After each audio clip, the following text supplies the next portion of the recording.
오세훈 시장이 왜 똥꼬집을 피우는지 잘 모르겠습니다.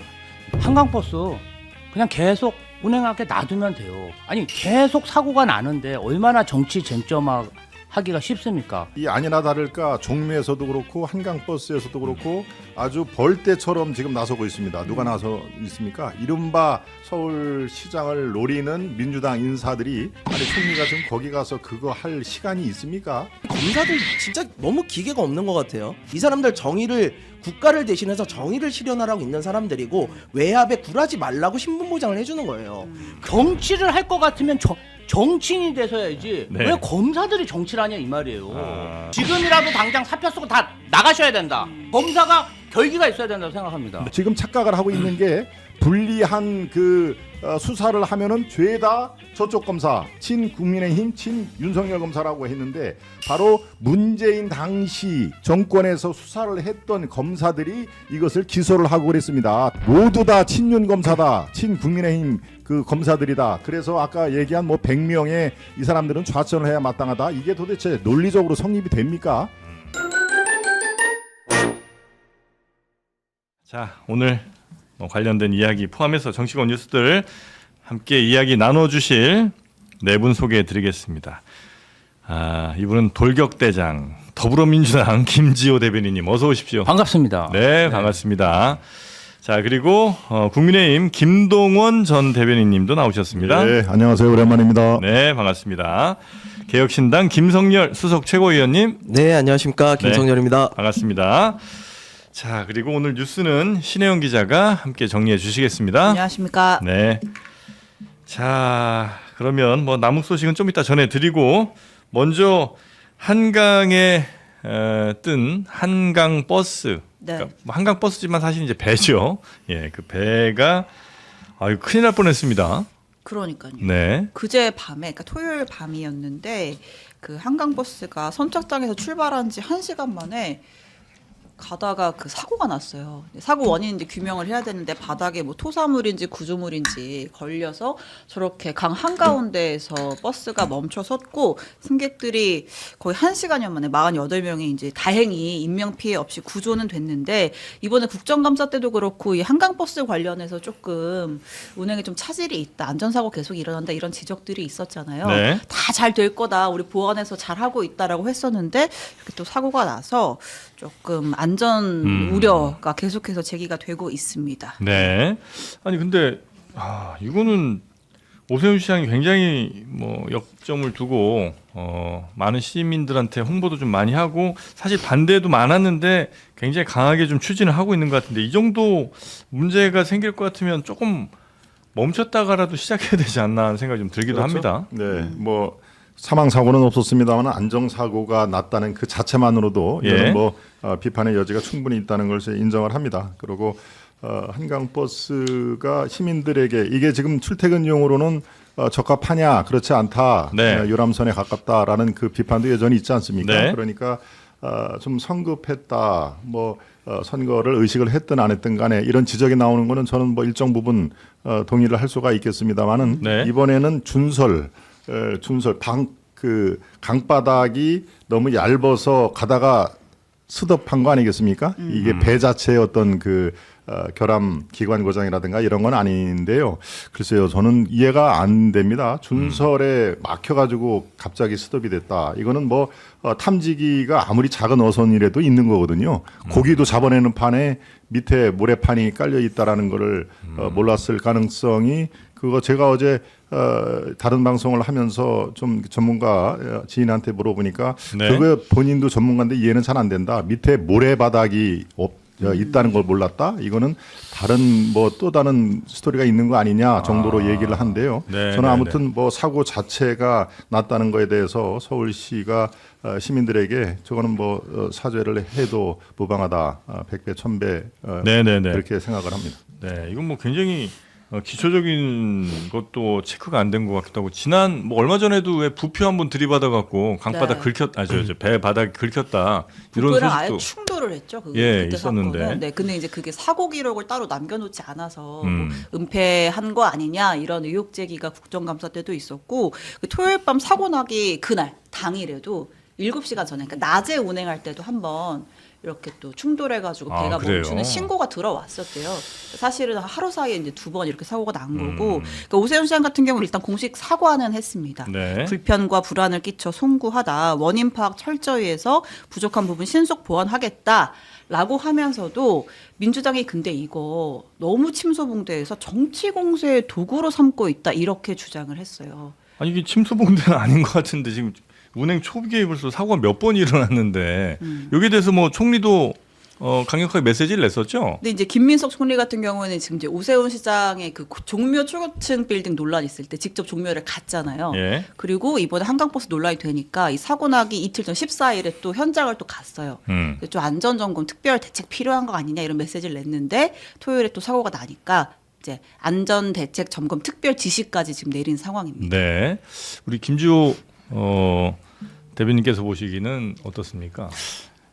오세훈 시장이 왜 똥꼬집을 피우는지 잘 모르겠습니다. 민주당 당리당략이나 정치적 이익을 따지면 한강버스 그냥 계속 운행하게 놔두면 돼요. 아니 계속 사고가 나는데 얼마나 정치 쟁점하기가 쉽습니까? 그런데 저희가 계속 중단하라고 하는 이유는 여기가 그냥 차도가 아니고 인도가 아니고 물이잖아요. 그냥 사람이 물속에 3분, 5분만 있어도 사망하지 않습니까? 굉장히 안전에 보장이 돼야 되는 곳인데 크고 작은 사고가 연이어서 벌어지고 있고 지금 네. 사실은 준설 지역이 아닌데 준설 지역 아닌 곳에 운항을 하다가 배가 한강 부분에 걸린 부분인데 네. 이 부분 같은 걸 보면요. 기본적으로 그러면 운행 관련해 가지고 어떤 규정이나 그런 어떤 운전 관련해 가지고 뭔가 숙달이 안 됐다는 얘기잖아요. 그러면 서울시가 책임지고 시행하는 이 한강버스가 네. 정말 시민들이 안전하게 탈 수 있는 대량 운송 수단이 되려면 정말 많은 실험과 테스트를 통해서 사람들이 안전하다 이런 느낌을 받아야 되는데 네. 지금 계속 사고가 있고 그러면 일단 중지시키고 이 모든 사항을 다 해결한 후에 그때 운행해도 되는 것이지 한강버스가 몇십만 명 운행하는 것도 아니고 그 하루에 제가 알기로는 몇 명 운행 안 하는 걸로 알고 있거든요. 그렇다면 지금 오세훈 시장이 선택해야 하는 것은 일단 중단해서 네네네. 문제를 더 이상 커지지 않게 네. 하는 것이 중요하다. 안전과 관련해서 그렇죠. 저희가 어떻게 당리당략이나 저희는 좀 과할 정도로 문제 제기를 해야 된다고 생각합니다. 정치 공세가 아니라 안전에 그럼요. 관한 문제라는 말씀이신 것 같고 사실 완전히 해결하고 운행을 시작을 해도 또 전혀 예상치 못한 문제들이 발생할 수도 있는 건데 벌써 이렇게 문제가 많은데 계속해서 운행 강행하는 거는 문제가 많다는 뭐 그런 지적은 분명히 좀 있는 것 같고요. 우리 김성열 예, 이게 위원께서는요? 오세훈 시장이 이거를 그만두지 못하는 이유가 있어요. 본인도 알고 있을 거예요. 이게 지금 자신한테 앞으로에 있을 선거에 있어서 결코 유리하지 않은 주제거든요. 근데 그럼에도 불구하고 오세훈 시장이 이거를 고집하는 가장 큰 이유 중 하나는 본인이 서울시장을 오랫동안 하면서 업적으로 만드는 것이 뭐냐면 한강 르네상스예요. 그러니까 한강변을 개발하고 한강의 문화를 집어넣고 거기에 이 한강 버스라는 것을 교통수단까지 넣음으로써 이게 완성이 되는 그림이거든요. 근데 자기가 해온 것들이 있다 보니까 이 한강버스를 마무리를 지음으로써 이 업적을 딱 국민들한테 얘기를 하고 싶은데 이 부분이 좀 부족한 거죠. 근데 그렇게 하실 필요가 없어요. 이거 지금 제가 보기에는 매몰 비용이에요. 과감하게 손절하셔야 돼요. 이미 교통수단으로서의 가치는 좀 떨어졌어요. 일단 교통수단이 뭡니까? 비가 오나 눈이 오나 좀 움직여야 돼요. 근데 물 위에서 그런다는 게 사실 어렵잖아요. 정시성이 중요하죠. 그렇죠. 네. 근데 누가 이것 타고 출퇴근을 할 수 있겠어요. 그러니까 버스라는 말은 포기하고 이거를 유람선으로 돌려가지고 더 많은 유람선으로 하고 한강변을 즐기게 해도 충분하거든요. 근데 그런 부분을 놓지 못하고 있는 게 좀 아쉬운 부분이 있고요. 다만 이거에 대해서 오세훈 시장도 조금 억울한 부분은 있을 거예요. 왜냐하면은 지금 뭐 한강 근처에 한강에 관리하고 있는 한강관리청이라든가 국토부 장관이라든가 이런 사람들이 나서서 뭐라고 하는 게 아니라 총리까지 나서서 유람선이 멈췄다는 거에 대해서 질책을 하고 나서면 이거는 자신 생각하기에 좀 과한 측면은 있다라고 생각은 할 거예요.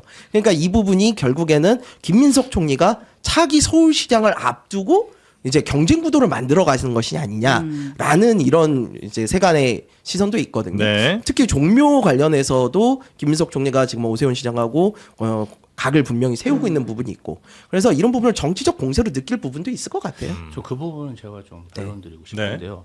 김민석 총리가 안 한다고 했죠. 예? 그 출마 안 하죠. 뭐 그런 뭐 뉘앙스로 말씀도 하셨고 네.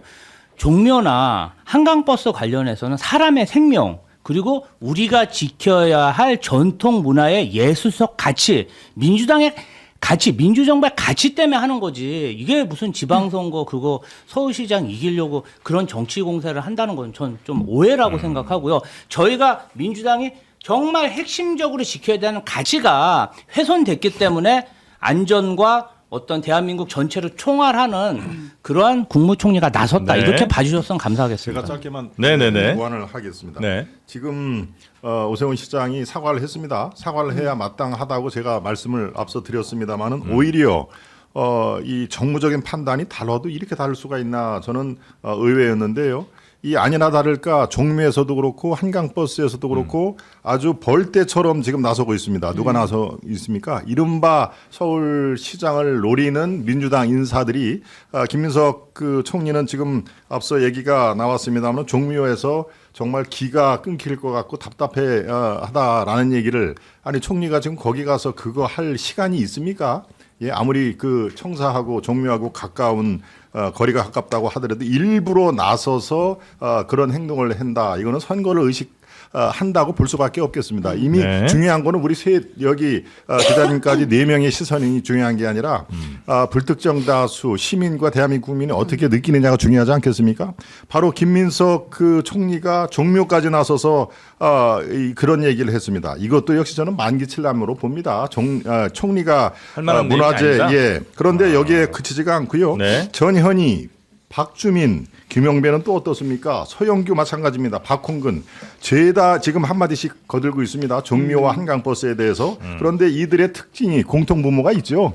바로 직간접적으로 서울시장에 출마하겠다, 출마할 예정인 사람들이 네네. 이렇게 집단적으로 하고 있습니다. 저는 오히려 이게 오세훈 시장을 공격을 한다는 그 그림에서 도와주는 거라고 생각합니다. 아, 이게 정쟁으로 느낄 수밖에 없겠구나. 많은 분들이 그렇게 보지 않겠습니까? 그러니까 정무적으로 판단을 이분들은 왜 이렇게 했을까? 이거 오 시장을 오히려 도와주는 건데라고. 오세훈 시장으로서는 나쁠 거 없다. 그렇습니다. 이 그 야권에서 확실한 뭐 지금 여론조사에서도 버금가는 분이 나경원 의원 정도고 나머지 분들은 없죠. 그런데 거기에다가 오히려 더 주자로서의 입지를 강화할 뿐더러 이렇게 5명, 6명, 7명인가요? 7명이 벌떼 전략을 하면은 당연히 그 후보는 더 체급을 지금도 이 작지 않은 급인데 헤비급으로 올라가는 그 상황인데요. 정치를 오래 하신 분도 이 중에 계실 텐데 정무동의 판단을 많이 그래요? 다르게 생각을 한다라는 말씀을 우선 드리겠습니다. 근데 오세훈 시장은 사실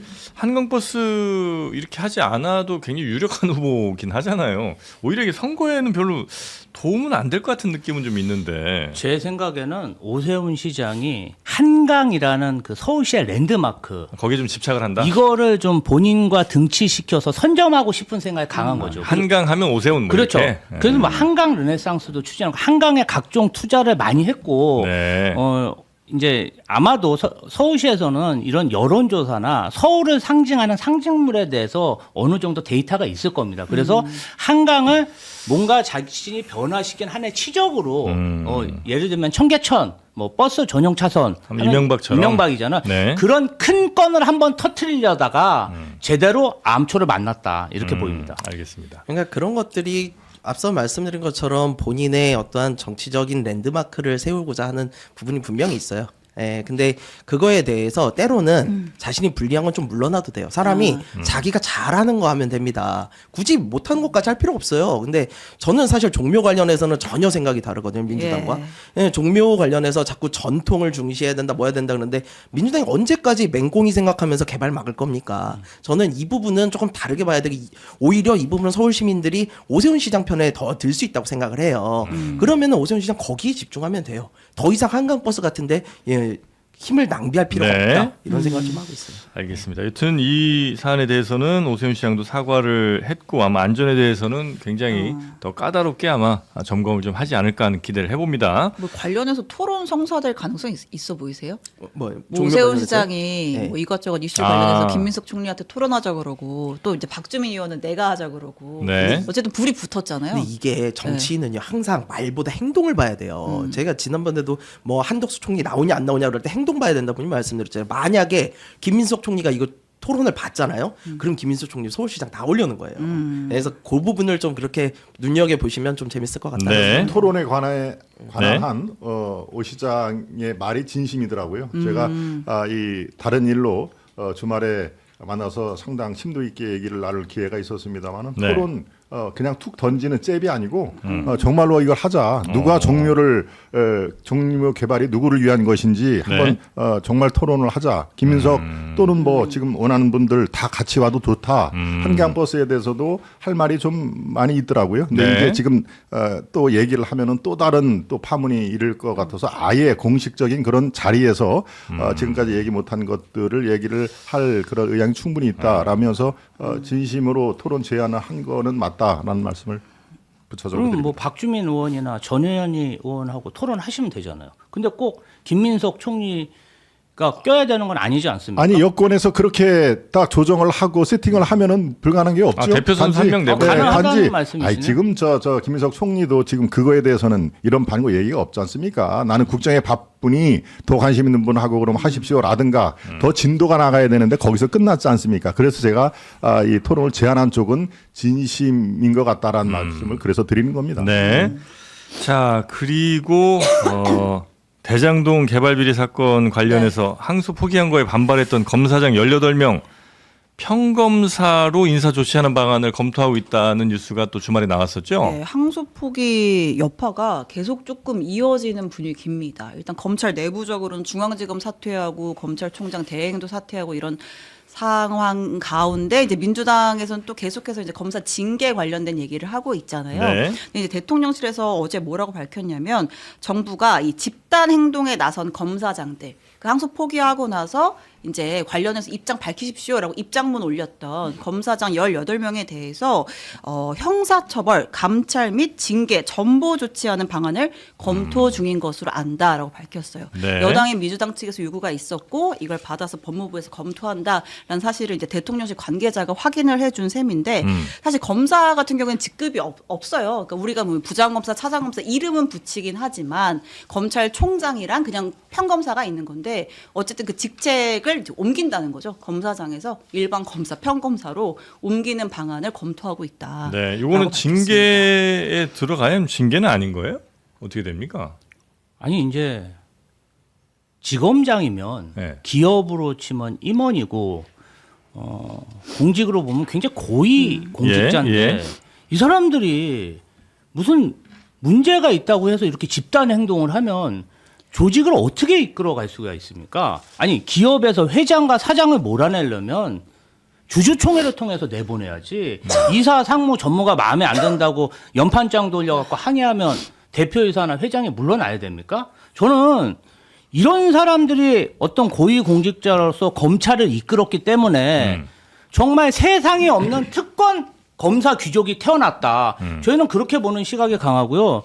이 부분 관련해서는 민주당에서 제안을 했기 때문에 네. 법무부에서 심도 있게 지금 검토를 하고 있는 것으로 이 보이는데 검사장들의 집단 행동은 이건 항명은 맞다고 보시는 거고요. 아니 지금 검찰총장을 대행하는 노만석 대행을 이 사람들이 결론적으로 내쫓은 거 아니겠습니까? 평검사들 일부하고 2%의 글 쓰는 50명 검사들하고 같이 작당해가지고 이 부분 관련해서 아니 본인들을 지휘하는 검찰총장을 내쫓은 사람이 검사장 자리에 어떻게 있을 수가 있겠습니까? 이 사람들이 무슨 문제가 생기면 완충제 역할을 하고 조직 안정성을 지켜야 되는 사람이 오히려 조직 안정성을 훼손했다. 네. 이 부분 관련해서는 공직기강 해이와 뭐 기타 충성 의무 위반으로 네. 저는 징계까지 검토해야 된다. 이렇게 생각합니다. 제가 이어나가겠습니다. 네. 지금 앵커께서 이거 그 강등이 징계냐라고 말씀하셨는데 당연히 징계입니다. 공무원법에 징계가 6차례 돼 있습니다. 제일 가벼운 게 견책입니다. 네. 그다음에 봉급을 조금 깎는 감봉, 네. 그다음에 정직 일시적으로 한 네, 달이나 네. 뭐 그다음에가 강등입니다. 네. 더 위에는 해임과 파면이 있는데 지금 문제가 강등하고 파면 이 두 개가 있는 것이고요. 이 평검사 검사장을 전원 평검사로 강등을 시키겠다. 저는 검사들이 정말 잘못한 일은 이 강등 이상의 파면 시킬 수 있다고 봅니다. 네. 파면은 절대 안 돼. 지금 대한민국 공무원 중에서 파면이 어렵게 만든 게 바로 판사와 검사. 굉장히 예외적인 네. 그런 그 직종인데요. 네. 왜 그랬을까요? 뭐 시청자 여러분 다 잘 아실 겁니다. 바로 일반 공무원처럼 파면을 할 수 없는 게 권력 예합으로부터 독립을 해야 된다라는 정권의 어떤 바뀌면서 네. 바람보다도 오히려 더 빨리 눕는 풀이 돼서는 안 된다. 이런 이 사명으로 파면을 어렵게 만든 건데요. 저는 파면 이거 할 수 있게 조정하는 거는 전 반대하지 않습니다. 네. 검사, 판사 예외 없이 다 공무원으로서 잘못한 거는 그에 따른 그 벌을 처한데요. 자, 이번 상황을 간단하게만 보겠습니다. 항명으로 지금 이 검사장을 비롯해서 평검사들을 다 이렇게 몰아놓고 있습니다만은 항명, 이른바 명령을 정한다는 얘기 아닙니까? 한자 그대로 제가 풀이를 해드렸습니다만은 아니 명령과 지시가 없었다면서요?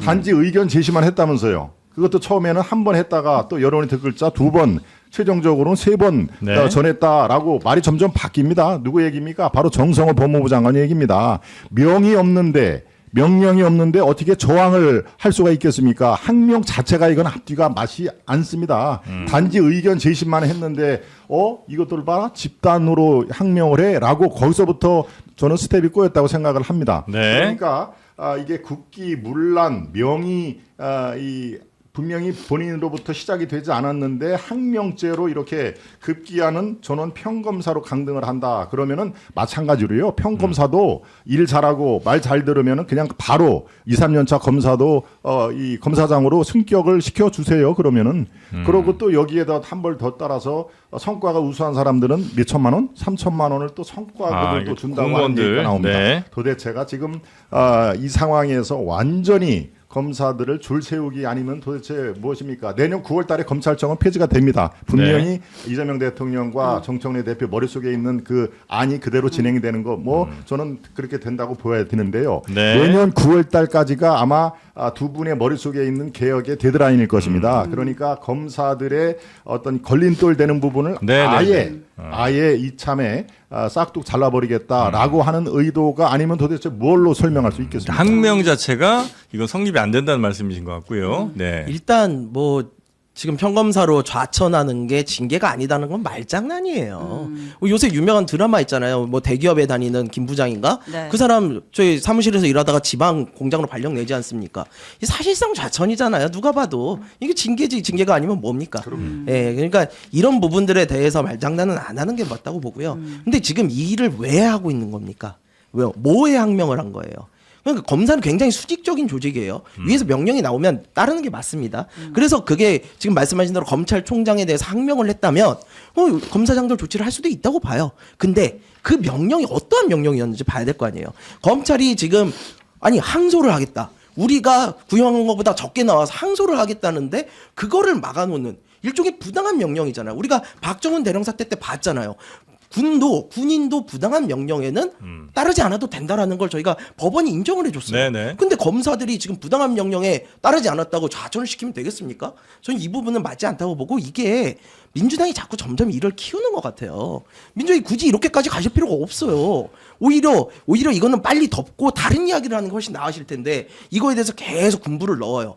왜 검사를 징계까지 하려고 드는 거예요? 국민들이 이걸 보면 과연 민주당이 정말 나쁜 검사들 징계하는구나라고 여길까요? 저는 그렇게 여기지 근데 않는 명령에 거예요. 따르지 않은 게 아니라 그러니까 예를 들면 항소 포기를 예를 들어 명령을 따르지 않고 그냥 항소를 했으면 그럼 이제 또 얘기는 좀 달라질 텐데. 제가 이제 항소를 했어야죠. 그렇죠. 왜냐하면은 말씀하십시오. 예. 검사들이 명령은 따랐죠. 항소 포기를 했잖아요. 네. 항소장을 안 냈잖아요, 결국. 근데 저희가 항명인의 공직기강을 해이했다고 얘기하는 것은 네. 집단 행동을 해서 노만석 검찰총장 대행을 사직서를 해서 내조청권에 관련된 건이에요. 평검사들이나 이런 분들이 자신의 소신을 가지고 이야기하는 부분과 검사장들이나 지청장들 그 사람들 밑에 수백의 검사들이 있는 거잖아요. 이 사람들까지 부안해동해가지고 검찰총장에게 부당한 압력을 가해서 사퇴시키는 게 그게 맞습니까? 이런 일로? 아니 그러면 윤석열 구속 취소 시대 때는 왜 안 들고 일어났냐 이거요. 네. 김건희 조사받을 때 핸드폰 반납했을 때는 왜 안 들고 일어났냐. 그때도 그럼 검찰총장한테 집단으로 다 대들어서 사퇴시켰어야죠. 저 민주정부 들어와서 뭔가 검사들이 자신의 어떤 이권이나 기득권이 훼손될 것 같으니까 집단으로 저는 조직기강을 해이한 것으로 뿐이 안 보인다. 편파적이고 선택적이었다. 예, 선택적 이렇게. 항명이다. 선택적 반발이다. 이렇게 봅니다. 네. 선택적 반발이라는 부분에는 동의를 어느 정도 해요. 예. 특히 구속 취소 결정이 났을 때 즉시 항고를 안 한 거는 정말 검찰의 수치예요. 네. 했어야만 합니다. 하지만 지금 상황도 마찬가지예요. 자, 정성호 법무부 장관이 뭐라고 그랬습니까? 신중 검토 이야기를 했어요. 신중 검토가 국회에서는 무슨 뜻으로 쓰이냐면요. 명백한 반대로 쓰입니다. 저희 진짜요. 저희가 입법조사관들이 국회 법안에 대해서 법안 검토 보고서를 낼 때 늘 반대할 때 쓰는 말이 신중 검토예요. 그러니까 그 이야기는 명백한 반대를 했어요. 자, 노만석 검찰총장이 뭐라고 그럽니까? 아, 용산과 그다음에 법무부 장관 이런 곳에 의해서 자신이 고민을 많이 했다. 힘들었다. 밑에 사람들 때문에 힘든 게 아니었단 말이에요. 그러니까 이 사람들 때문에 그만뒀다는 이야기는 저는 그렇게 보이지 않고요. 네. 오히려 위에서의 부당한 압력에 항거하다 그렇게 됐다라고 보여요. 짧게만 네네네. 보완하겠습니다. 이게 지금 노만석 대행이 밑에 검사장들이 집단 행명으로 결국은 못을 벗었다라는 생각에는 저는 동의를 안 합니다. 저는 지금 현재 대한민국 법조인 특히 검찰 쪽에 비겁한 랭킹 1위, 2위는 다 지금 현재 이번 사태에 관련돼 있다고 봅니다. 랭킹 1위는 노만석 대행이 가장 비겁한 그 법조인의 모습을 보였고 두 번째는 누구라고 꼽습니까? 시청자 여러분께서는 저는 정성호 법무부 장관이라고 봅니다. 정말 비겁하기 짝이 없습니다. 본인이 맞다 그렇게 했다라고 옷을 벗을 각오가 있었으면은 이렇게 파동이 앞으로 저는 이게 한두 달 내에 완전히 가라앉지를 않습니다. 그래서 노만석 대행은 밑에 치고 올라오는 후배들 때문에 옷을 벗은 게 아니고 이것도 마찬가지로 공소 포기의 시그널을 낸 법무부 장관 쪽에서 이쯤 되면은 그냥 책임지고 벗으세요라는 물론 얘기는 안 했겠죠라는 걸로 저는 옷을 벗었다고 생각합니다. 사안 자체가 결과적으로 그렇게 됩니다. 저는 왜 이렇게 생각을 하냐면은 이번에 1년에 보여주는 것이 잘 짜여진 시나리오대로 지금 흘러가고 있다. 어떤 시나리오입니까? 바로 그 정점에 민주당에서 가장 지금 듣기를 싫어하는 정점에는 이재명 대통령의 사법 리스크를 제로로 만들겠다라고 하는 그 목표 있는 거 아니겠습니까? 좀 솔직하게 말씀을 하시자고요. 그런 의미에서 재판 중지가 있었고요. 재판 중지가 여론의 문매를 맞자 일단 지금 현재 시급한 게 아니니까 중지를 하세요라고 대통령 입에서 나왔죠. 두 번째가 바로 항소 포기입니다. 항소 포기로 상당히 지금 그 대장동 일당의 편을 드는 정말 제보를 만들어주는 그런 사안이기 때문에 국민적인 공분의 분노 지점이 여기인데요. 저는 여기서 끝날 것 같지가 않습니다. 바로 이분들이 생각을 하는 궁극적인 것은 공소 취소입니다. 공소 자체가 수사 자체가 처음부터 조작 기소가 됐으니 조작 기소를 처음부터 원점으로 돌려라라고 해서 공소 자체를 취소를 해서 이재명 대통령의 여기에다가 또 배임죄까지 완전히 폐지가 되면은 무엇입니까? 면소 소송 자체가 없어지는 거 아니겠습니까? 이런 잘 짜여진 시나리오가 그대로 지금 진행이 되고 있다라는 것입니다. 그래서 대장동 일당 다 공소 취소예요? 아니면 이재명 대통령에 대한 공소 취소? 배임죄면은 이재명 대통령도 뿐만이 아니라 저 정진상이나 다 포함이 되는 것이죠. 대장동 일당 중에서도 배임이라든가 특경법상 배임에 해당되는 사람이 또 있지 않습니까? 이런 일련의 시나리오대로 진행이 된다. 그를 위해서 바로 민정비서실에 본인의 변호인 출신 3명을 갖다가 꽂아 놓은 거 아니겠습니까? 저는 이렇게 여러 가지 상황을 지금 되짚어보면은 이게 도도히 흐르는 시나리오대로 지금 그대로 진행이 되고 있구나. 그러고 진행이 되는 게 어떤 그 앞에 장애물이 있어도 그대로 이재명 대통령과 정청래 대표의 머릿속에 있는 그런 그 흐름대로 그대로 이어질 것이다. 그래 국민적인 분노가 폭발하는 장소가 바로 지점이 거기일 것이다. 저는 그렇게 조심스럽게 예측을 하고 있습니다. 알겠습니다. 자, 그리고 이거 좀 결과를 지켜봐야 될 것 같아요. 오늘 네. 이제 그 정성호 장관 출근길에 이제 이 검사들 인사 조치하는 걸 관련된 이제 질문이 있었거든요. 잠깐 한번 볼게요. 지금 가장 중요한 거는 빨리 국민들을 위해서 우리 법무나 검찰이 안정되는 게 가장 중요한데 어떤 것이 좋은 방법인지 고민을 많이 하고 있습니다. 그 사실상 강등이라 내부 반발 우려도 있는데 이 부분은 뭐 특별히 그런 움직임은 저는 없는 걸로 알고 있고요. 네. 정성호 장관이 지금 저기서 저러잖아요. 네. 그 검찰을 안정시키는 게 중요하다. 예. 아니 검사장들 평검사로 좌천시키면은 그게 안정이 되는 겁니까? 저는 오히려 검찰을 더 헤집어 놓는 일이라고 보고요. 아니 검사들 진짜 너무 기계가 없는 것 같아요. 검사들을 신분 보장을 해주는 이유가 뭡니까? 예, 앞서서 말씀하신 것처럼 뭐 파면을 해야 된다. 저는 생각이 달라요. 이 사람들 정의를 국가를 대신해서 정의를 실현하라고 있는 사람들이고 외압에 굴하지 말라고 신분 보장을 해주는 거예요. 그런데 지금 이런 상황에서 왜 지금 자기들을 총장한테 부당한 거 하지 마라라고 해서 항명을 했다고 검사장들이 좌천되는 이 상황에서도 입을 다물고 있는 겁니까? 전 검사들 다 사표라도 내야 된다고 봐요. 어차피 검찰청 없어지는데 뭐 하고들 입는 겁니까? 야, 이거 정말 좋은 생각이시네요. 네. 저는 이 검사장, 지청장들 그리고 2%의 글 쓴 50명의 검사들 그냥 결기를 보여줬으면 좋겠어요. 사직서 쓰고 나가라? 사직서 내시고 네. 당당하게 국민의힘에 입당해서 나는 황교안이다 하면 돼. 국민의힘은 왜 나? 아니 거의 황교안 당 아닙니까? 우리는 그래요? 황교안이다 이러니까 아니 저는 뭐냐면요. 정치를 할 것 같으면 정치인이 돼서야지 네. 왜 검사들이 정치를 하냐 이 말이에요. 아. 그리고 그런 고위직 정도 돼가지고 네. 검찰총장 목 하나 날렸으면 네. 본인들은 거기서 월급 받으면서 정말 안정된 생활 하려고 그런 생각 가지고 살면 안 되죠. 양심이 있어야죠. 지금이라도 당장 사표 쓰고 다 나가셔야 된다. 이렇게 생각합니다. 아니 네. 결기가 있어야지 남자가. 아니 남자 제 말 취소. 검사가 결기가 있어야 된다고 생각합니다. 참고로요. 지금 검찰 고위직 출신이 민주당에 많습니까? 국민의힘에 많습니까? 제가 한 가지 저 역으로 검찰 질문을 고위직 하겠습니다. 출신이요. 네. 당장 세봐야 떠오르는 될것 사람은 같은데. 뭐 몇 명 안 되긴 합니다만. 네. 항소했어야죠. 네. 그래서 뭐 어느 당이나 마찬가지다 이 말씀이신 것 같고요. 결기를 검찰도 보면서 참. 국민의힘 네. 입당하시라. 저희들은 정중히 사양을 할 테니까요. 민주당으로 많이 데려가십시오. 지금 그러니까 이게 가뜩이나 뭐냐고요. 여야로부터 그러니까. 누구 하나 서로 환영을 못 가져가라고. 받아요. 검사가 좋아서 대통령 후보도 만들고 당 대표에 법무부 장관 해가지고 지금 열심히 떠들고 다니는 사람도 있는데 뭐 이제 와서 검사 손절하시는지 모르겠고 지금 저는 하여튼 이번 국면에서 저희의 수건 사업이 그 친윤 검사들 네. 한 4, 50명 나갔는데 아직 5, 60명 남은 거 아닙니까? 아, 그래요? 이 검사들 단죄해야 된다고 항상 저희가 5개월 동안 얘기했는데 네. 이 부분 관련해서 노만석 권한대행이 엉거주춤한 것처럼 보이지만 네. 큰 일을 하고 퇴장하셨고 정성호 장관도 사실은 지난 5개월 동안 지지자들부터 지탄 많이 받았습니다. 네. 근데 잘하고 있다.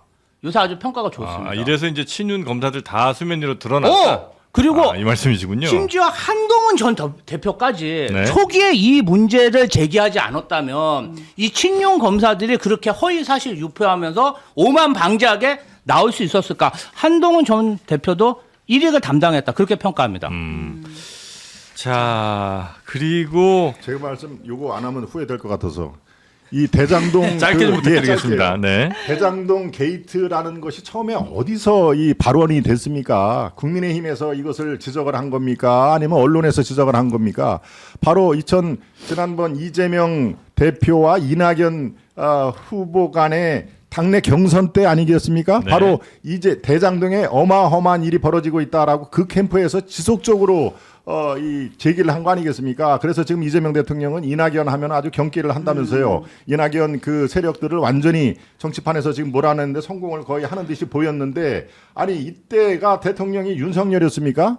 문재인 대통령 시절이었습니다. 이 당시에. 그러면 그것을 수사를 했던 물론 1차 검사, 2차 검사, 3차 검사 나누어지지만 1차 검사의 문재인 정권 시절에 있는 검사들이 모두 다 친윤 검사라는 얘기입니까? 이거 앞뒤가 안 맞지 않습니까? 그러니까 뭔가 지금 착각을 하고 있는 게 불리한 그 수사를 하면은 죄다 저쪽 검사 친국민의힘 친윤석열 검사라고 했는데 바로 문재인 당시 정권에서 수사를 했던 검사들이 이것을 기소를 하고 그랬습니다. 다소 물론 뭐 숫자적으로 이 1차 기소, 2차 기소에서 1차가 다소 많이 기소를 한 그 측면이 있죠. 네. 이 돈 액수를 보면은 그렇지만 모두 다 친윤 검사다, 친국민의힘 그 검사들이다. 그래서 아까 얘기한 뭐 100명의 이 사람들은 좌천을 해야 마땅하다. 이게 도대체 논리적으로 성립이 됩니까? 예, 저는 알겠습니다. 이것을 좀 명확하게 찬이성 더운 가슴으로 이걸 사안을 좀 보시라라는 말씀을 드리겠습니다. 이거 지금 범죄 이제 수익 같은 경우 지금 2차 수사팀이 훨씬 더 부풀려서 했고 이제 그렇죠. 재판부에서는 1심, 그러니까 1차 수사팀의 손을 들어준 거죠. 그렇습니다. 예. 네. 1차 네. 검사들은요, 이 항소 재개에 대해서 본인들은 의견을 낸 바가 없고 2차 윤석열 정부에서 뽑은 그 2차 수사팀이 자신들을 완벽히 재판에서 배제해서 의견을 못 냈다고 얘기하고 있습니다. 저희가 1차 수사를 한 검사들이 제기한 그 형은요, 대부분 유죄를 받았습니다.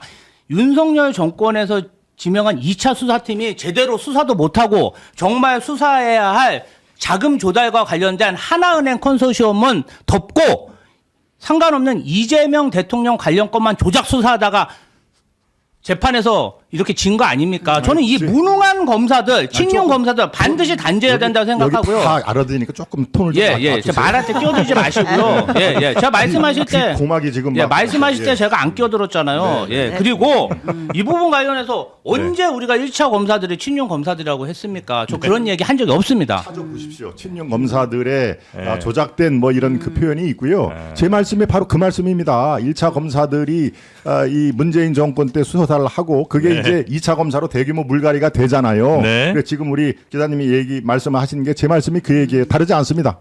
알겠습니다. 이게 이거예요. 제가 짧게만 마무리할게요. 1차 수사팀이 항소를 하지 말아야 된다라고 한 적은 없어요. 예, 그게 사실이고요. 그다음에 지금 대통령 지지율이 60%가 넘어가는 상황에서 항소 포기에 대해서 갤럽 조사를 보면은 29%만 잘한다고 그래요. 그럼 대통령을 지지하는 사람들 중에서 절반은 이게 잘못된 일이라고 생각을 한다고요. 왜? 아니, 남욱 변호사 어떻게 합니까? 1억도 안 되는 돈 넣어가지고 1,000억을 가져가게 생겼어요. 그것도 지금 이거 나오자마자 뭐 했다는 겁니까?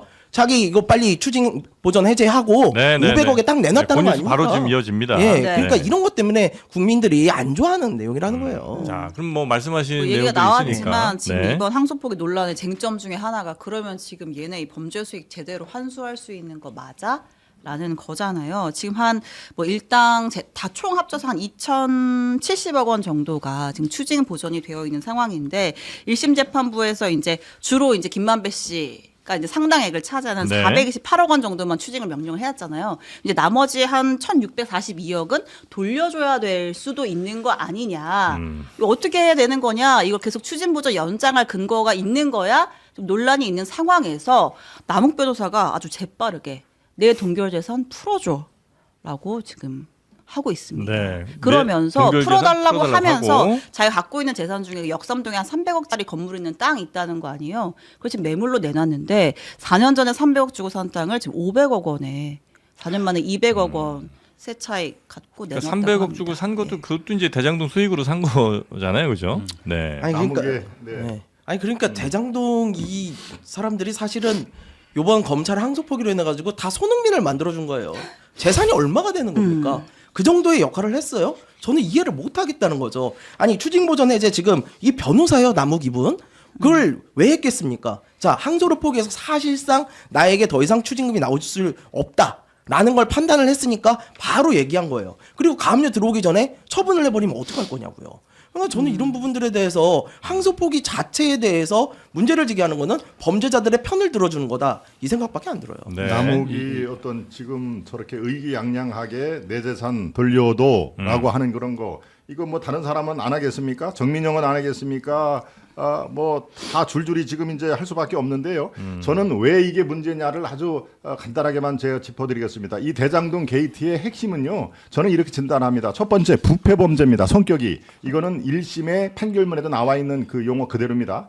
첫 번째 부패 범죄가 두 번째로 7,800억 최대 부당이익이 발생을 했다라는 부당이익이 납니다. 이게 이제 불법하고 여러 가지 특경법 이런 게 있으니까 최대 7,800억의 부당이익이 발생을 했는데 네. 세 번째가 더 중요합니다. 이 돈이 어디로 흘러 들어갔나? 성남시의 수뇌부와 결탁한 민간업자들 주머니에 흘러 들어갔다. 이게 세 가지가 바로 이 대장동 게이트의 핵심 내용입니다. 그런데 지금 저렇게 남욱이 내 재산 돌려주십시오. 이제 판결이 저렇게 났으니까 나는 내 재산권 행사하겠습니다라고 지금 신호탄을 벌렸는데요. 이게 뭐 김만배도 그렇고 앞으로 줄줄이 저런 국민들이 참아 봐서는 안 될 의기양양한 그 장면을 계속 이제 앞으로 벌어질 것입니다. 도대체 이게 어디서 잘못됐습니까?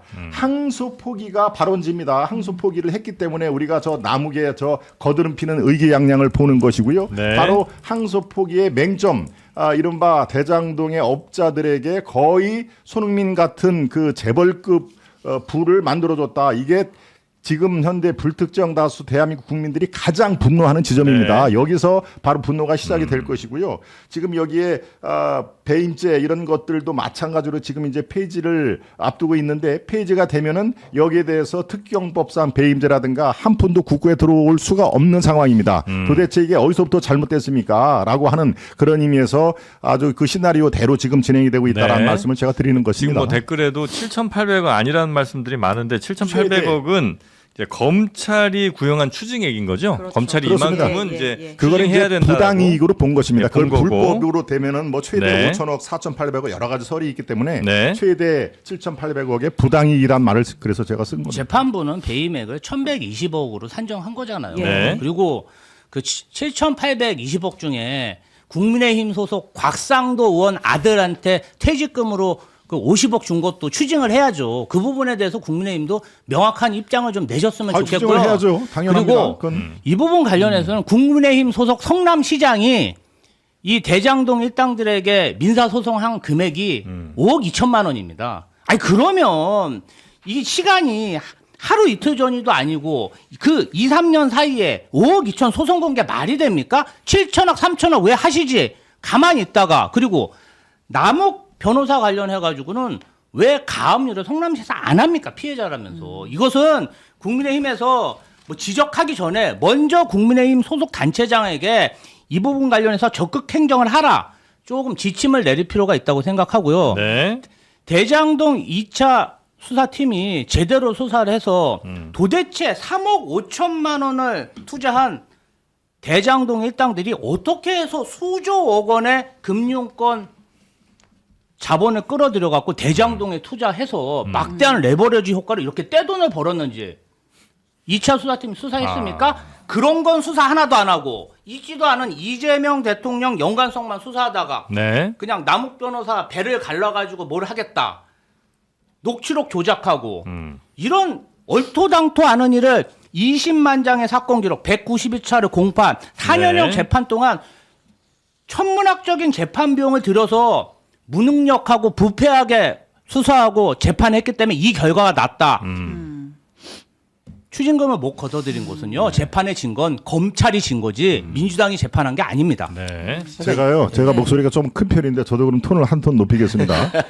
이게 지금 성남의 민사 소송을 지금 성남시장한테 책임을 돌리는 거는 구체적으로 지금 이 스터디가 안 된 걸로 좀 보이는데요. 정확히는 5억 2천만 원이나 5억 1천만 원을 걸었습니다. 13개월 전입니다. 13개월 전에. 네. 13개월 전에 민사소송을 걸었는데 왜 13개월 동안에 진척된 게 하나도 없습니다. 그냥 소송에 제기만 한 상태고요. 왜? 배임 피해액이 똑바로 들으세요. 배임 피해액이 형사상에 특정하지 못했다라는 그런 얘기입니다. 그러니까 형사 제가 재판에서 지금 산정이 돼야 된다. 그렇습니다. 이게 네. 지금 특정하지 못했기 때문에 특정한 금액만 5억 1천만 원을 한 것입니다. 지금 성남시장이 누군지 제가 이름을 정확하게 피해자가 말씀을 안 피해액도 드렸는데 산출 못해요? 그러니까 피해 산출이 형사의 7,820억이라면서요. 법학 개론도 제대로 공부를 안 하셨습니까? 이게 형사 제 변호사가 아니라서. 네. 형사 재판에서 큰 줄기를 배임이라든가 특병법 이런 줄기가 있어야 먼저 정해져야.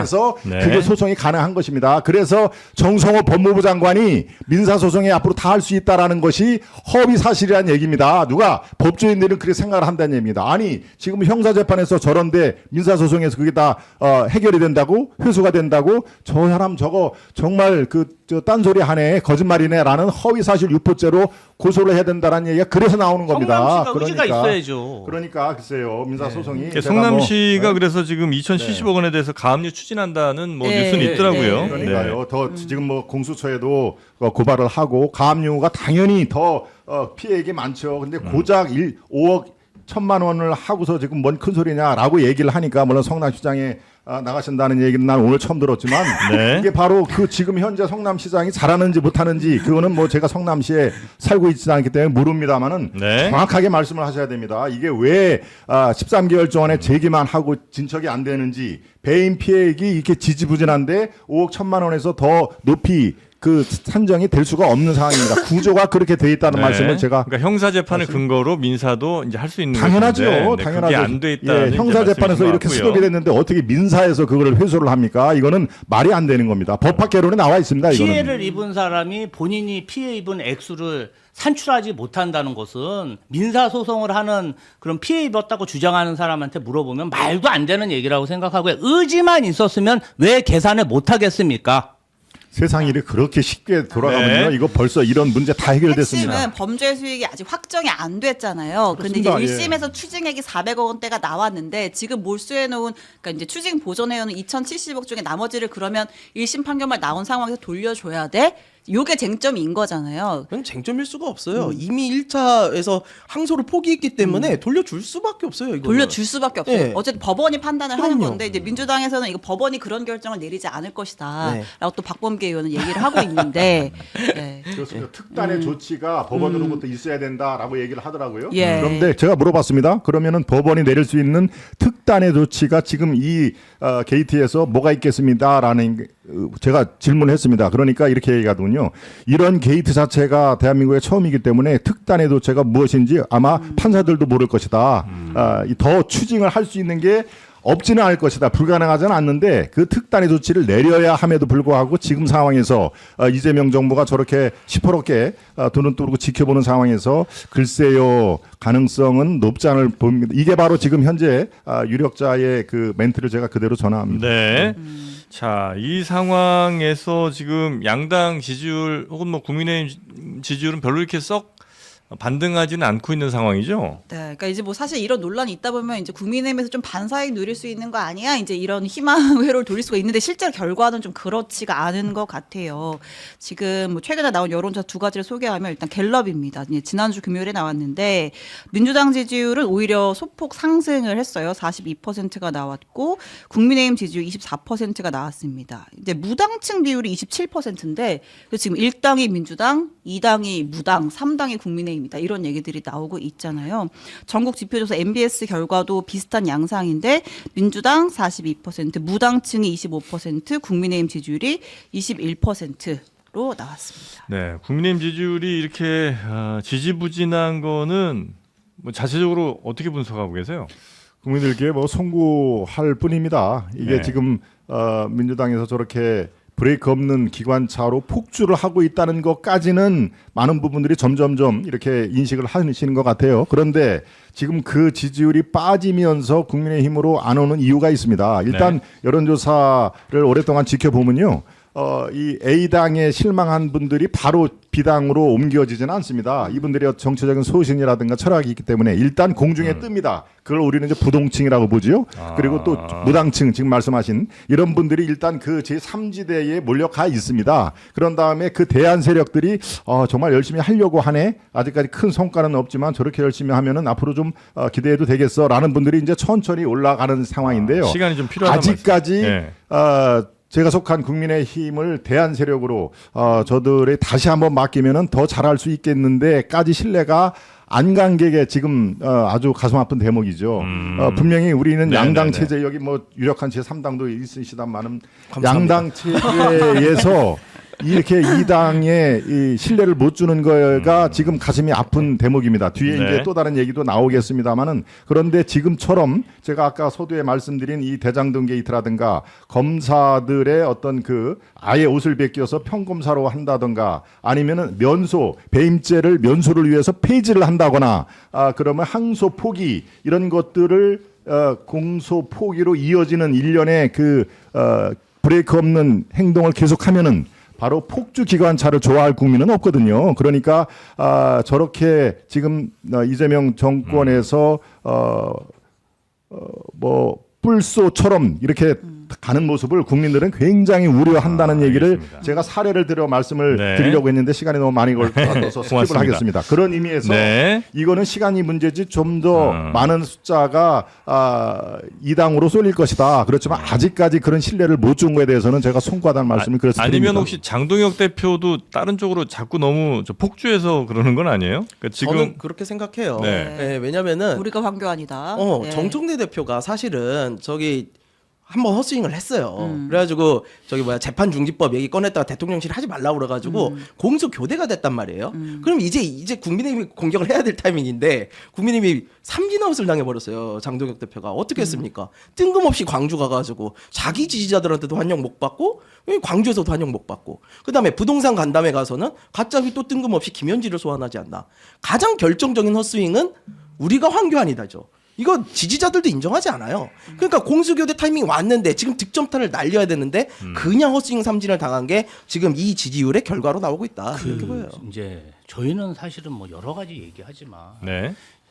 일반 뭐 저희 동료들이나 친지들이나 이 얘기를 해보면 김건희 씨 이슈 관련해서 그러니까 다른 모든 이슈보다 힘 다 빠지신 거예요? 아까랑 완전 톤이 이렇게 달라지셨어. 관심 자체가 아주 부드럽게 해야지. 맞아요. 부드럽게 하시는 게 부드럽게 훨씬 더 해야지. 좋습니다. 아니 관심 자체가 네. 다른 것에 비해서 뭐 이준수가 누구냐, 어떤 문자로 주고받았냐, 네. 이게 굉장히 관심이 높더라고요. 아, 그래요? 그래서 생각보다 이게 이 터져 나오는 얘기들이 뭐 또 뭐 신발이라든지 로저 비비에라든지, 그러니까 일반 시민들이 보기에 이제 그 어떤 브랜드를 얘기했을 때 관심의 블랙홀인 거예요. 그 그래요? 정치권에서 화제를 삼는 거랑 일반 대중이 보는 거랑 좀 다른 부분이 있고, 이 부분 관련해서 사실은 국민의힘과 윤석열 어떤 대통령과 김건희 씨와 분리가 지금 안 되는 상황 아니겠습니까? 거기에 이제 윤석열 전 대통령 재판 나올 때마다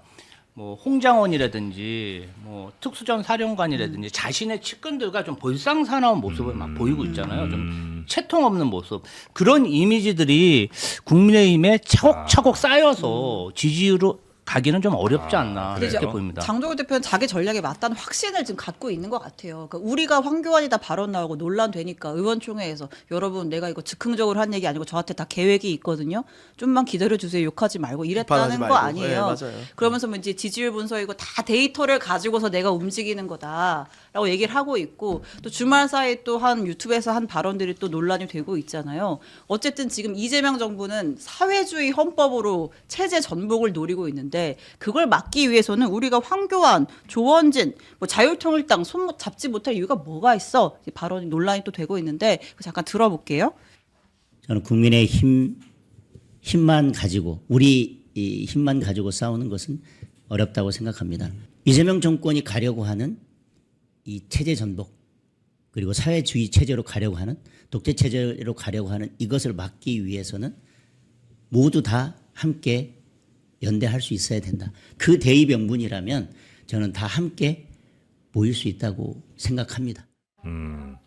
그러니까 지금 이재명 정권은 체제 전복으로 가려 하고 있다. 사회주의 체제로 가려고 하고 있다. 근데 이거 막기 위해서는 그 누구도 손잡을 수 있다. 그게 그 말씀은 제가 좀 드려야 되겠네요. 네. 우리가 황교안이다라는 얘기는 일면 그 문자 그대로 해석을 하면 지금처럼 말씀이 나올 수가 있는 거 저는 뭐 부분적으로 동의합니다만은 바로 우리는 황교안이다라고 하는 그 이면에는 바로 네.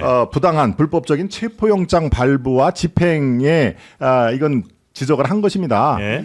예컨대 황교안 지금 뭐 전 국무총리까지 하고 대선 후보까지 한 분이 뭐 증거 인멸의 우려가 있습니까?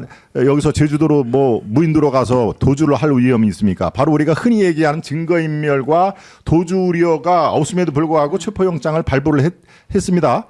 신병을 확보를 하기 위해서. 네. 그리고 또 집행을 하기 위해서 집까지 수사관들이 10여 명이 간 거 이 자체가 지금 현재 이거에 대해서 입을 꾹 다물고 있는 게 그럼 잘한 것일까요? 그런 면에서 이건 구분을 해야 된다고 생각합니다. 이게 이름이 황교안이라 황교안 그분이 그대로 정치적인 노선을 우리가 따라서 하자. 우리는 같은 한 몸이다. 이거는 결코 아니고요. 저는 이렇게 생각합니다. 지금 장동혁 대표 얘기를 좀 잠깐 하셨는데 정치적으로 상당히 거리감이 있는 분들이 당내에도 분명히 있습니다. 제가 네. 얘기를 안 하겠습니다만은 뭐 예컨대 한동훈 대표도 마찬가지고요. 만약에 한동훈 대표가 어떤 일로 해서 지금처럼 황교안 그 전 대표처럼 체포영장이 발부가 되고 집으로 찾아가서 집행을 한다라고 해도 우리는 한동훈이다 아마 얘기를 했을 것입니다. 이것은 한동훈과 황교안의 문제가 아니고 지금 현재 백주 대낮에 바로 법치 체제가 위협받고 있다. 그래서 사회 주의란 얘기가 그래서 나온 거 아니겠습니까? 예, 공산주의 얘기가 아니고 예. 그래서 불법적인 체포영장 발부에 대해서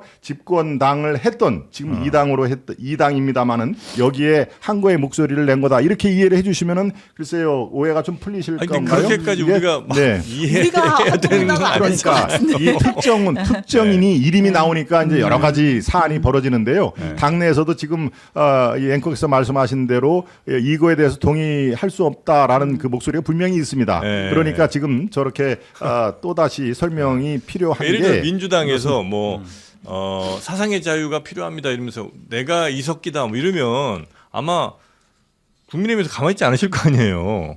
내가 이석기다라고 얘기를 하면은 가만히 당연히 안 있죠. 그러니까. 그분은 국기문란법으로 이미 대법원까지 판례가 있는 상황이고요. 굳이 그러니까 이게 이름을 이거, 특정인을 거론했다는 그 자체가 네. 논란의 중심이 섰다 이렇게 파악을 하고요. 그 중맥에는 불법적인 부당한 체포영장 발부가 있다 이런 이거는 말씀을. 조금 네. 장동혁 대표 체제가 지지 기반이 좀 취약한 거예요.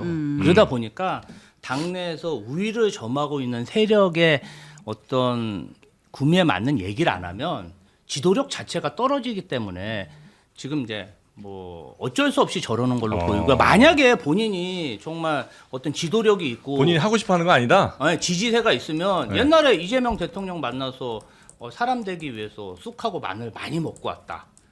이런 얘기도 막 농담처럼 할 수 네, 있는 네, 거거든요. 네. 근데 지금은 제가 봤을 때는 지도력 자체가 떨어지기 때문에 어떤 극우로 치우친 세력이라도 좀 잡아야 된다. 네. 이제 왜냐하면 당 대표직을 유지하기 위해서 네. 어쩔 수 없는 선택으로 보이고요.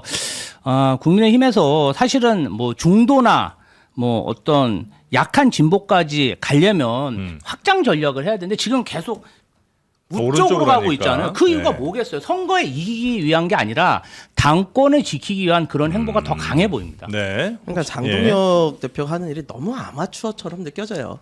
앞서서 말씀하신 것처럼 불법 체포나 뭐 부당한 체포에 대해서 이렇게 반대를 하실 거면 지금 이렇게 해명을 하실 정도의 이야기가 나오면 안 돼요. 정치는 그 말 한마디로 되는 거지 누가 거기서 설명 듣고 있습니까? 우리가 황교안이다 해놓고 야 사실은 불법 체포에 대해서 우리가 반대한 거야. 이 말 아무도 안 들어요. 우리가 황교안이다 그러면 뭐라고 생각합니까? 황교안 전 총리가 얘기하고 있는 가장 핵심적인 내용 부정선거에 동의하는 것처럼 느껴진다는 거예요. 그렇게 하는 것 자체가 굉장히 정치적인 리스크를 안고 가는 거죠. 왜 그런 일을 합니까? 아까 뭐 장동혁 대표가 이거에 대해서 나도 다 계획이 있는 거고 뭐 데이터에 따라서 하는 거고 그러시다면요 그 컨설팅 업체 바꾸셔야 돼요. 정말 잘못 가고 있는 네. 아 겁니다. 그리고 하나 네. 덧붙이면 네. 만약에 민주당 정부에서 송기현 원내대표를 압수수색했다든지 송기현 뭐 그 외에 지도부 최고위원들에 대해서 어떤 위해를 가했다면은 그때 장동혁 대표가 내가 송기현이다. 그러면 송원석 원내대표? 예, 송원석. 네.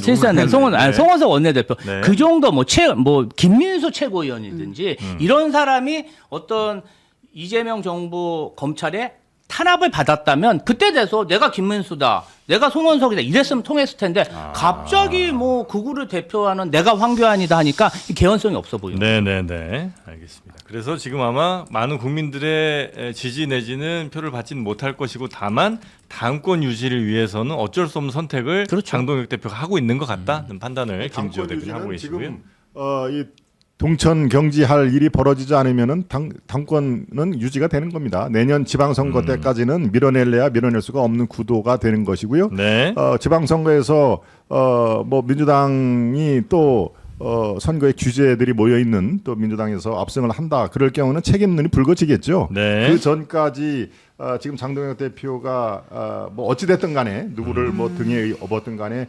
총리로서 된 상황이니까 지금 상황에서 저런 실언을 뭐 예컨대 그 당내 일각에서는 이제 실언이란까지 얘기를 하고 있는데요. 그렇게 이 위치가 아주 애매하거나 불안한 그 상황은 아닙니다. 그리고 네. 이 선거를 위해서 당내 재선을 위해서 황교안이다, 우리가 황교안이다라고 얘기를 했다는 뉘앙스로 말씀하시는 분이 계시는데 이 당내 실제로 제가 대변인까지 한마당에 뭘 숨기겠습니까? 당내에 황교안 노선을 지지하는 분들이 정말 상당히 존재한다라고 하면은 선거 전략일 수가 있죠. 그렇지 않습니다. 지금 현재로서는 그 미미하다고 얘기를 할 수밖에 없는 상황이기 때문에 네. 꼭 재선을 위해서 당 대표의 어떤 그 굳건함을 위해서 이걸 이용했다라고 보기에는 너무 멀리 나간 말씀이다. 그럼 이런 더 말씀을. 미스테리한 거 아닌가요? 왜요? 그거를 왜 내가 황교안이다 그 공개 천명을 하고 다녀? 그러니까 그게 이제 국회 앞에 저도 참석을 했던 국회 앞에 이른바 민주당 그 이 사법 그 파괴 그거 집회에서 한 건데요.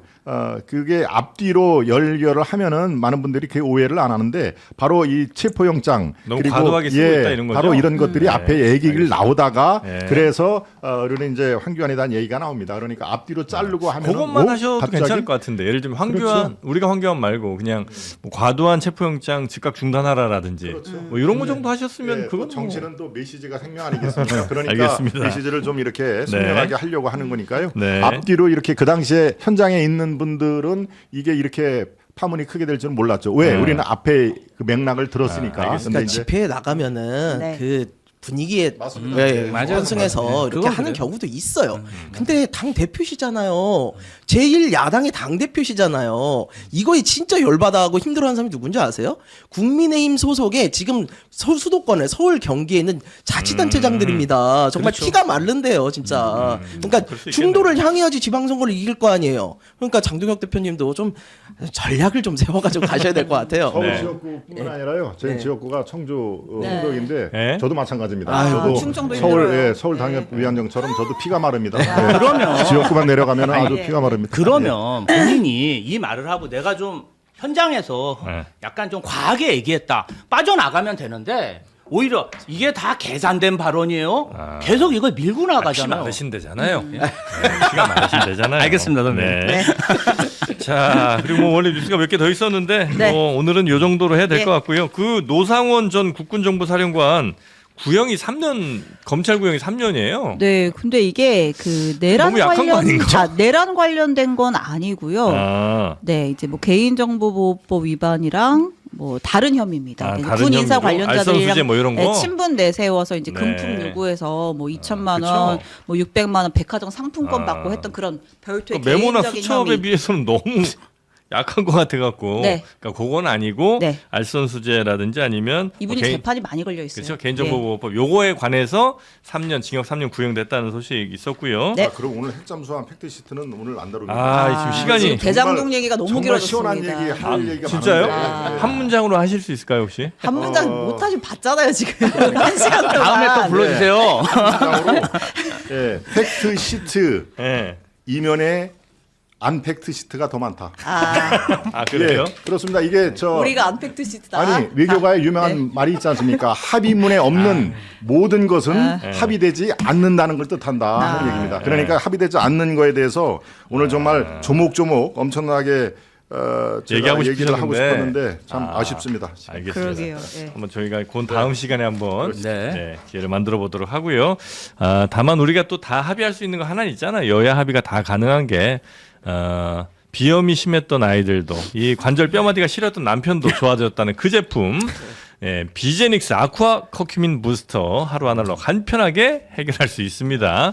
이 커큐민이라는 거는 그 강황, 그 우리 저 카레 먹을 때 있잖아요. 네, 그 강황에 많이 함유된 성분인데 염증 완화, 천연 항산화 성분으로 미국 소비자 선정 건강기능 제품 1위 아주 핫한 제품이 되겠습니다. 근데 이 커큐민이 많이 들었다고 다 장땡이 아니고 여기 이제 흡수가 잘 돼야 됩니다 몸에. 예, 그 흡수력이 아주 뛰어난 비제닉스 아쿠아 커큐민 부스터. 요거는 초미세 수용성으로 아주 흡수율이 최대치. 예, 흡수율이 아주 치사율이요? 흡수율이 방금 나락 보내려고 매우 높은 그 정도로. 오늘 긴장을 놓을 수가 없네요. 오늘 정말. 저는 아 요즘 유행어라 치사량이 유행어라 했는데 생각해보니까 건강식품에 안 맞는 거 요거 같아서. 먹으면 치사율이 높아진다는 얘기죠?